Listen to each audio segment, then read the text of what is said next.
இலங்கைக்கு விதிக்கப்பட்டிருந்த 30% வரியை அமெரிக்கா 20% குறைத்திருக்கிறது. இதற்கு இலங்கை தரப்பிலிருந்து பல அரசியல் பிரமுகர்களாலும் டொனால்ட் ட்ரம்புக்கு வாழ்த்து செய்திகள் அனுப்பப்பட்டிருக்கிறது. அதே போல இலங்கையில் ஒரு யூடியூப் தளத்தை நடத்தியவர் ஆசிரியற்ற புகைப்படத்தை பயன்படுத்தி தகாத காட்சிகளை காணொலிகளை எல்லாம் அந்த யூடியூப் தளத்துல பதிவேற்றம் செய்திருக்கிறாராம். ஆசிரியரின் கணவர் ஒரு மாணவிக்கு தகாத புகைப்படங்களை எல்லாம் அனுப்பி வைத்திருக்கிறாராம். தனது மனைவியோட தகராறால அந்த மாணவிக்கு தகாத புகைப்படங்களை அனுப்பி வைத்திருக்கிறார். இலங்கையில இன்று முதல் சில சட்டங்கள் அமுலுக்கு வருகிறது. 25 நாடாளுமன்ற உறுப்பினர்கள் இருக்கும் சபாநாயகரிடமிருந்து எச்சரிக்கை கடிதம் அனுப்பப்பட்டிருக்கிறது. இவையெல்லாம் குறித்து இந்த காணொலியில உங்களோட பகிர்ந்து கொள்ள போகிறேன். வணக்கம், நான் திவாரகா. சப்ஸ்கிரைப் பண்ணாம காணொலி பார்த்து கொண்டிருந்தால் மறக்காமல் சப்ஸ்கிரைப் செய்து பக்கத்தில் உள்ள பெல் ஐக்கானையும் கிளிக் பண்ணி கொள்ளுங்கள். 2025 ஆகஸ்ட் இன்று முதல் அமலுக்கு வரவிருந்த 30% வரி அதிகரிப்பு, அதாவது இலங்கையிலிருந்து ஏற்றுமதி செய்யப்படுகின்ற பொருட்களுக்கு 30% உயர்த்தப்பட்டிருந்த வரி 20% குறைக்கப்படுகிறது என்று சொல்லி டொனால்ட் ட்ரம்ப் இந்த ஒரு மகிழ்ச்சியான அறிவிப்பை வெளியிட்டிருக்கிறார். தெற்காசிய நாடான பங்களாதேசுக்கு 35% இருந்து 25% அதோட வரி குறைக்கப்பட்டிருக்கிறது. அதே போல பாகிஸ்தானுக்கு 30% இருந்தது 19% குறைக்கப்பட்டிருக்கிறது. அதே போல பாத்தீங்கன்னு சொன்னா இந்தியாவின் வரி விகிதம் 27%, பிரேசிலின் வரி விகிதம் 50% இருந்தது 10% குறைக்கப்பட்டிருக்கிறதா. அமெரிக்காவின் முக்கிய நட்பு நாடாக இருக்கின்ற இஸ்ரேலின் வரி விகிதம் 15% குறைக்கப்பட்டிருக்குது. மிக உயர்ந்த வரியாக 41% சிரியாவுக்கும், லாவோஸ் மற்றும் மியன்மாருக்கு 40%, வரி விகிதங்கள் இருக்கு என்று சொல்லி வெள்ளை மாளிகையின் அறிக்கை இந்த வரி விகிதங்கள் தொடர்பிலான தகவலை வெளியிட்டிருக்கின்றது. யூடியூப் வருமானம் சம்பாதிக்கிறதுக்கு தங்களுடைய திறமைகளை வெளிக்காட்டுறதுக்கு என்று சொல்லி பலரும் பயன்படுத்தி கொண்டு வராங்க. அப்படி பாத்தீங்கன்னு சொன்னா கொழும்பை சேர்ந்த ஒருவர் என்ன செய்திருக்கிறார் என்று சொன்னால், புகைப்படங்களை பயன்படுத்தி ஆபாச கதைகளை யூடியூப் தளத்துல பதிவேற்றம் செய்து கொண்டு வந்திருக்கிறாராம். அவருக்கு பாத்தீங்கன்னு சொன்னா 6 மாத காலத்திற்கு ஒத்தி வைக்கப்பட்ட சிறை தண்டனை வழங்கப்பட்டிருக்கின்றது. கொழும்பு பகுதியில் இருக்கின்ற ஒரு பாடசாலை ஆசிரியர் இந்த புகாரை வழங்கி இருக்கிறாராம். அதாவது அந்த ஆசிரியற்ற புகைப்படத்தை பயன்படுத்தி ஆபாச காணொளிகள் யூடியூப் தளத்துல பதிவேற்றம் செய்யப்படுகிறது என்று சொல்லி இலங்கை கணினி குற்றப்புலனாய்வு திணைக்களத்திற்கு அவர் முறைப்பாடு பதிவு செய்திருக்கிறாராம். அவங்க விசாரிச்சதுல குறித்த நபரை கைது செய்து 6 மாதம் ஒத்தி வைக்கப்பட்ட சிறை தண்டனை அவருக்கு வழங்கப்பட்டிருக்கிறதா.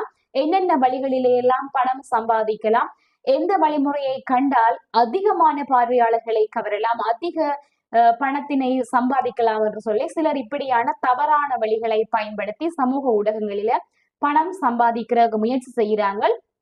தவறான வழிகளூடாக முயற்சிக்காமல் சரியான நேர்வழியில பல காலம் கஷ்டப்பட்டாலும் நிலையான வருமானம் ஈட்டக்கூடிய வகையில சம்பாதிக்க முடியும். ஆகையால தவறான வழியை கைவிட்டு விட்டு நேரான பாதையில சென்று வருமானம் ஈட்டுவதற்கு முயற்சி செய்யுங்கள். இப்படியான தவறான பாதையில சென்று தண்டனைகளுக்கு உட்படாதீர்கள்.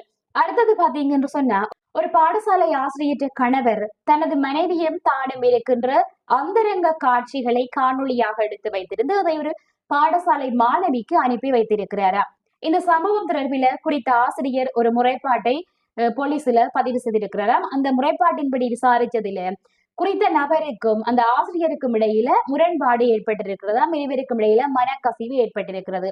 அப்ப அந்த கணவர் என்ன செய்திருக்கிறார், இவங்க இருவரும் தனிப்பட்ட ரீதியில இருக்க அந்த அந்தரங்க விடயங்களை எல்லாம் புகைப்படங்கள் காணொலிகளாக எடுத்து வைத்திருந்து ஒரு மாணவிக்கு அனுப்பி வைத்திருக்கிறார். அந்த குறித்த சந்தேக நபர் மனச்சோர்வு மன உளைச்சலால பாதிக்கப்பட்ட ஒரு நபராக இருக்கிறாராம். அதாவது குறிப்பாக ஆபாச படங்களுக்கு அடிமையான ஒரு நபராக இருந்திருக்கிறார். ஆகையாலதான் அவர் அந்த மாணவிக்கு இப்படியான ஆபாச புகைப்படங்கள் காணொலிகளை எல்லாம் அனுப்பி வைத்திருக்கிறாராம். குறித்த நபர் கைது செய்யப்பட்டு நீதிமன்றத்தில் ஆஜர்படுத்தப்பட்டு சட்ட நடவடிக்கை எடுக்கப்பட உள்ளதாக சொல்லப்படுகிறது. இருவருக்கிடையில ஏற்படுகின்ற ஒரு பிரச்சனையால 3வது நபர் தான் பாதிக்கப்படுகின்ற ஒரு சூழ்நிலை உருவாகி இருக்கிறது. ஆகையால உங்களுடைய அந்தரங்க விடயங்கள், தனிப்பட்ட விடயங்களை காணொலி வாயிலாகவோ புகைப்படங்கள் வாயிலாகவோ எடுத்து வைப்பதை தவிர்த்துக் கொள்ளுங்கள். அந்தரங்க விடயங்களை அந்தரங்கங்களாக மட்டுமே வைத்துக் கொள்ளுங்கள். தொலைபேசியில புகைப்படம் எடுப்பதோ காணொலி எடுப்பதாகவோ வைத்துக் கொள்ளாதீர்கள். அது கணவன் மனைவியாக இருந்தாலும் சரி, அல்லது வேறு உறவாக இருந்தாலும் சரி, ஏதோ ஒரு விதத்துல பிரச்சனையை ஏற்படுத்தும். அவதானமாக இருந்து கொள்ளுங்கள். அடுத்தது பாத்தீங்கன்னு சொன்னா மிக முக்கியமான விடயம், சாரதிகள் வாகனங்களை செலுத்தும் போது சீட் பெல்ட் அணிய வேண்டும் என்பது கட்டாயமாக இருக்கின்ற ஒரு நடைமுறை.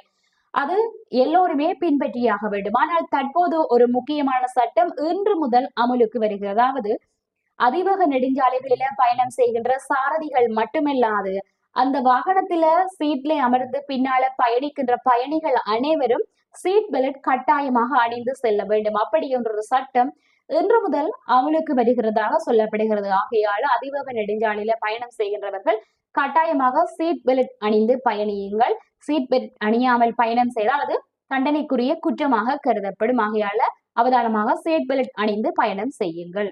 இலங்கையின் 25 நாடாளுமன்ற உறுப்பினர்கள் 100 முன்னாள் நாடாளுமன்ற உறுப்பினர்களுக்கு எதிராக சபாநாயகரிடமிருந்து ஒரு எச்சரிக்கை கடிதம் ஒன்று அனுப்பி வைக்கப்பட்டிருக்கிறது. ஏன் இந்த கடிதம் அனுப்பி வைக்கப்பட்டது என்று சொன்னால், அவங்களுக்கு ஒரு கால அவகாசம் கொடுக்கப்பட்டது. அவங்களுடைய சொத்து தொடர்பான விவரங்களை நாடாளுமன்றத்துல சமர்ப்பிக்க வேண்டும் என்று சொல்லி அவங்க அந்த குறிப்பிட்ட நேரத்துல அவர்களுடைய சொத்து தொடர்பான விவரங்களை நாடாளுமன்றத்தில இன்னுமே சமர்ப்பிக்கவில்லை என்று சொல்லப்படுகிறது. ஆகையாலதான் அவர்களுக்கு இந்த கடிதம் அனுப்பி வைக்கப்பட்டிருக்கின்றது.